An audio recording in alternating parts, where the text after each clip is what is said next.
and welcome to the Nexus for another book review. We are doing the Federation members, the Star Trek Shipyards, the Encyclopedia of Star Trek Ships.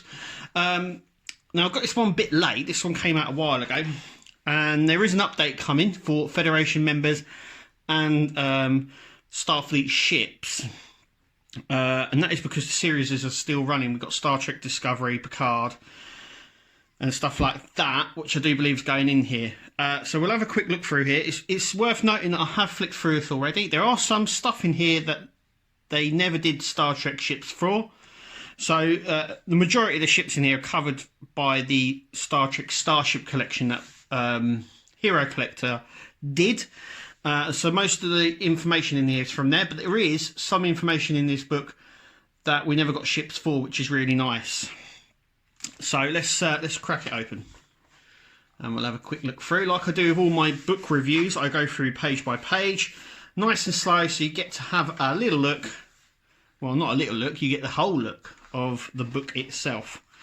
So here we go. So in chapter 1 we have the Vulcan Command Fleet. So these are all the ships that are featured just now.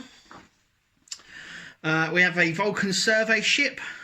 We did get this one in a Star Trek Starship collection. So there is all this in-universe information. All these books are in-universe information only, which is nice. This goes into more of the detail of the episode and stuff like that, and the episodes that it was in. Really nice plan view there of the ship. We get another survey ship, another one that we got in the collection as well. Once again, this is the one that crashes on Earth, if you haven't seen the episode. And then the one we saw, the survey ship we saw, is the one that rescues them later on. We get another one now. Is it a Dukai? Is that, am I probably butchering that? How is this the Vulcan ship Dukai? This is like the like one of the. It's a more compact ship, if you know what I mean. But there it is there. We did get this in the collection as well. Now, this is the first one that we didn't get a ship for in the Star Trek Starship collection. It is the support craft, the Dekai. So, inside the ship, just here, there is a little support craft, and this is the little support craft. It can detach and fly off. We get this little bit of information about it. We do get a planned view, but there is no sort of specific details on that. But yeah, it's nice that we got that there. And then we got the Shikar class, which we got shipped for.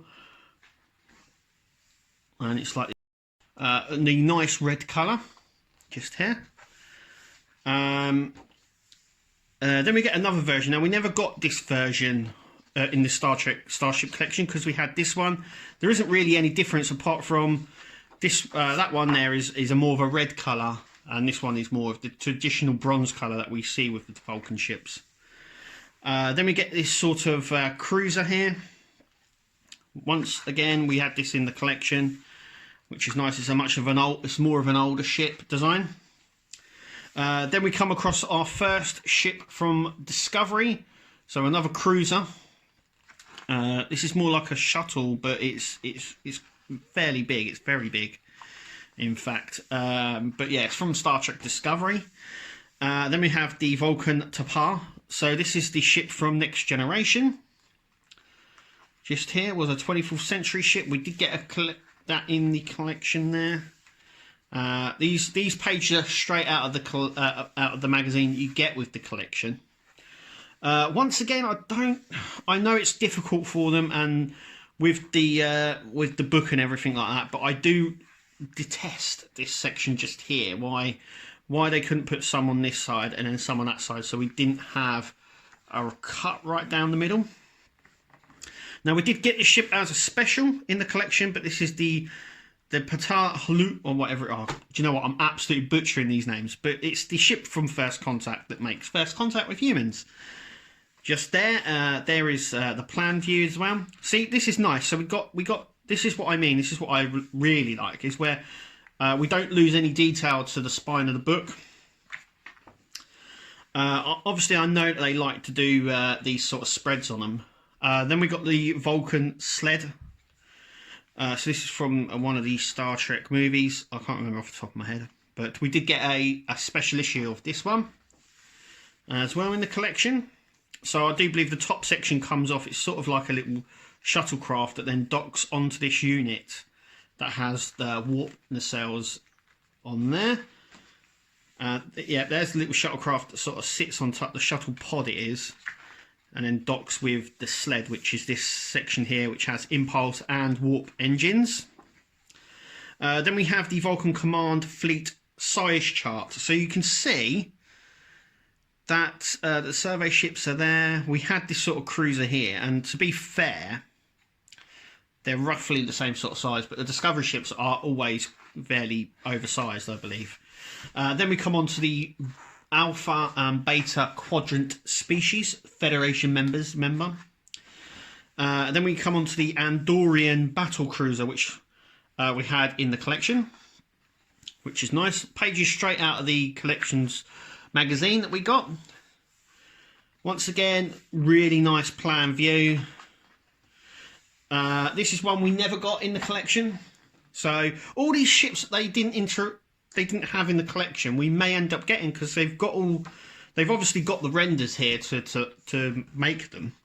So this is the Andorian Interceptor, which is a little smaller craft as well, which is really nice. We get a plan view there. Then we get the Tellarite Cruiser, just there, which we got in the collection, which is nice. Then we get the Tellarite Freighter. We didn't get this in the collection. Another one we never got in the collection. Once again, it's nice that it's there. It featured in Enterprise.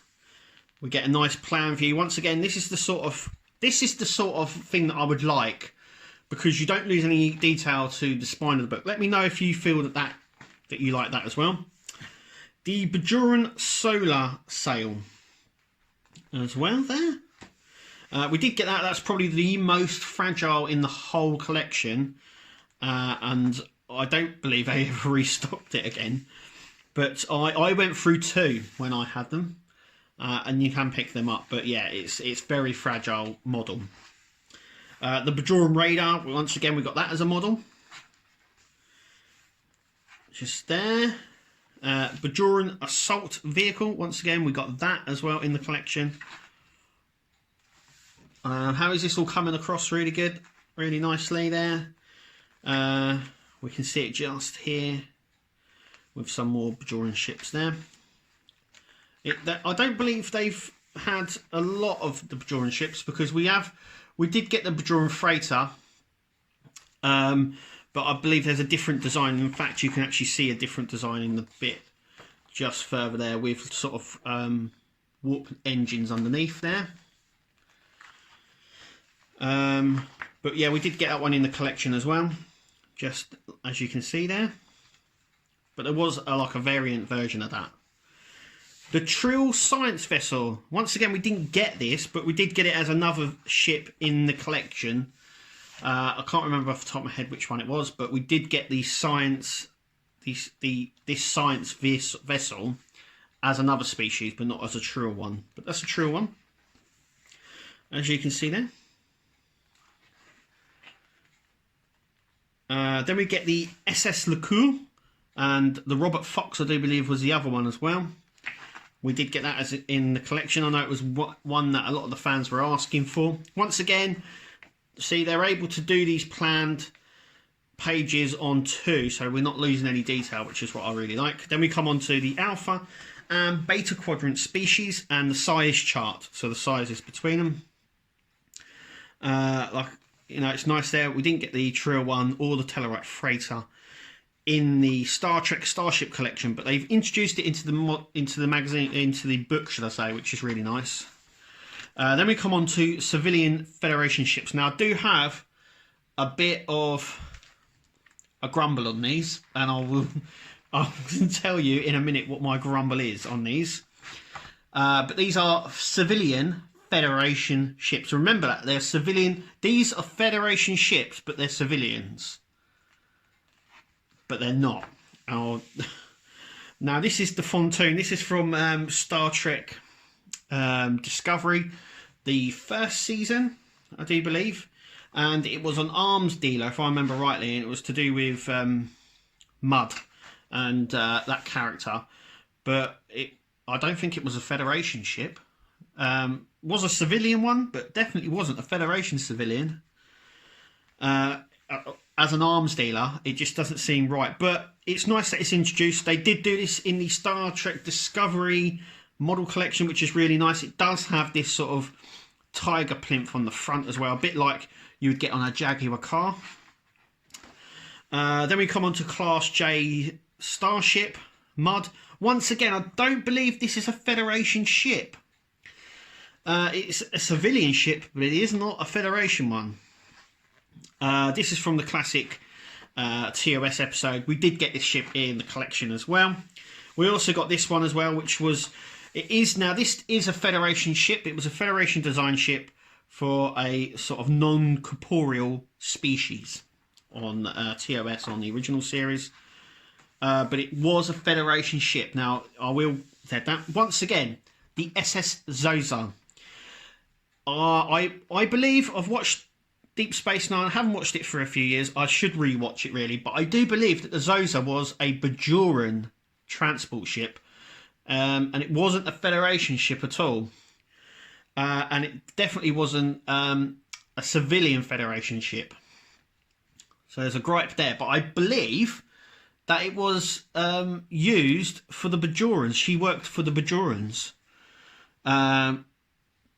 But yeah, not the Federation. So I've got a bit of grumble in there. And I will do more. And we did get this ship in the collection as well.